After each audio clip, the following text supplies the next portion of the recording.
중국이 최대 디스플레이 생산업체 BOE가 한국 디스플레이 업체들이 최대 시장과 고객사를 빼앗으려다 최근 역관광당하고 있는 상황입니다. BOE는 압도적 물량과 저렴한 가격으로 세계 LCD 1, 2위를 달리던 LG와 삼성을 생산량 감축과 사업부문 매각 유도에 성공했습니다. 여기에서 멈추지 않고 삼성과 LG 최대 고객사인 애플에게 아이폰 및 아이패드용 LCD 디스플레이 납품 테스트 러브콜을 보내는 한편 한국 기업들이 점유율이 압도적으로 높은 유럽 TV 모니터 시장을 동시에 공략하기 시작했습니다. 한국 기업들이 심기를 매우 불편하게 만들어놨죠. 부품을 납품받는 업체들을 여럿 만들어두고 최대한 납품 단가를 후려치는 걸 좋아하는 애플사의 입장에서도 BOE 러브콜은 당연히 좋을 수밖에 없었습니다. 결국 애플은 일부 아이패드와 아이폰 XR, 아이폰 11 같이 라인업이 최하위 모델의 BOE LCD 패널을 채택했고 애플에게 인정받았다는 자신감이 붙은 BOE는 최근 소형 OLED 디스플레이 제조 공장을 증설하고 있는 정황이 포착되었습니다. 하지만 이런 BOE에 위기가 닥쳐오기 시작했습니다. 유럽 시장과 애플 공략은 이제 발전하지 못하고 주춤한 상황입니다. 더 이상 내세울 기술력이 없다는 것과 함께 자신들이 만들어 놓은 악성 재고들과 싸우게 된 것입니다. BOE는 지난 2019년 11월 지나친 LCD 사업 투자와 판매량 저조로 인해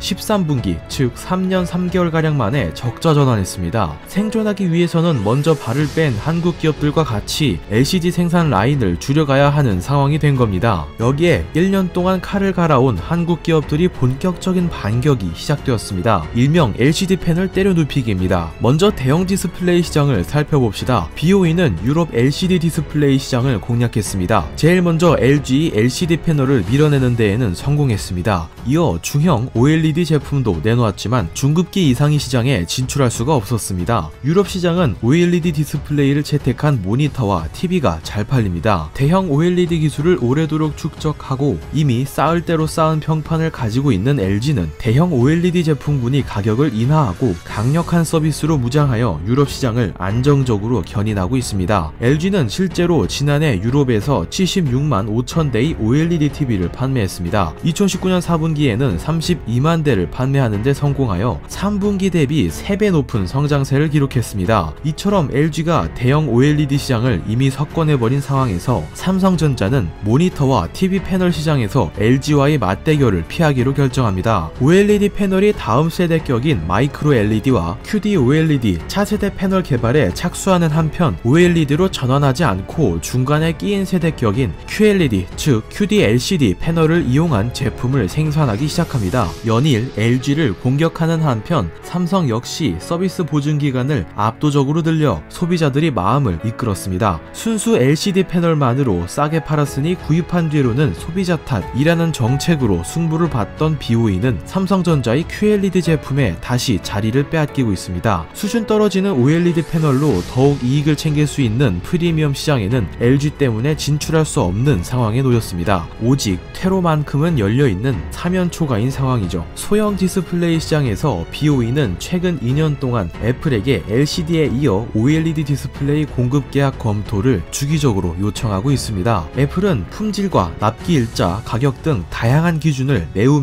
엄격하게 평가합니다. 당연히 BOE OLED 패널은 연이어 퇴짜를 맞고 있습니다. 애플은 높은 색 재현성과 집약적 화소를 토대로 자신들만이 디스플레이 명칭인 레티나를 내세워 홍보하고 있습니다. 사실 삼성, LG폰의 스펙이 레티나의 기준을 넘어선 지 오래지만 변하지 않는 건 딱 하나. 애플은 삼성, LG가 생산하는 수준이 디스플레이 스펙에 부합하는 업체에게만 납품 계약을 한다는 것입니다. 실제로 삼성은 옴니아 시절부터 OLED 사업에 집중했고 벌써 10년은 훌쩍 지났습니다. 이는 대형 OLED TV 시장을 주도하는 LG 디스플레이 소형 OLED 공략을 효과적으로 억제했을 정도입니다. BOE OLED는 애플이 요구하는 스펙을 2년 연속으로 충족시키지 못했습니다. 실제로 BOE OLED 수율과 품질은 바닥을 찍어 누르고 있는 상황입니다. 색감과 수명, 내구성은 소형 시장에서 죽쓰고 있는 LG와도 비교할 수조차 없습니다.